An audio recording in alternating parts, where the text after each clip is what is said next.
আজ একটু চিকেন খাওয়ার ইচ্ছে হয়েছে, তাই টম্বলের বাড়িতে গিয়ে বাজার টাজার করে সমস্ত কিছু নিয়ে মুদি সদাই মুখ তুমুখ করে টম্বলকে দিয়ে বাসন মাজালাম। তারপর বাবুনদাকে একটু মুড়ি গেলাম।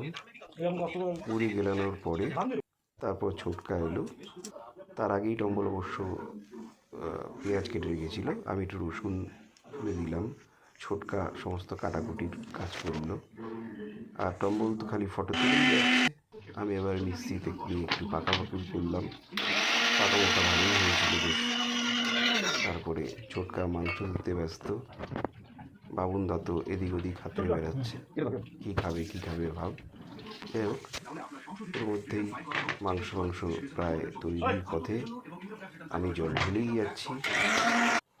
টম্বল ওদিকে একটু কফি বানালো, কফিটা দুর্দান্ত হয়েছিল। এরপর মাংস রান্না হলো।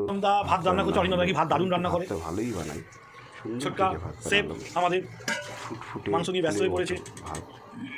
ছোটকা রান্না করছে, বাসন মাজছে। তারপর খেতে দিলাম মাছ, মাংস, সুন্দর পিস। সবার আগে আমি বসে গেছিলাম। তারপরে সবাই মিলে খেলাম। খেয়ে দিয়ে বাড়ি। টাটা।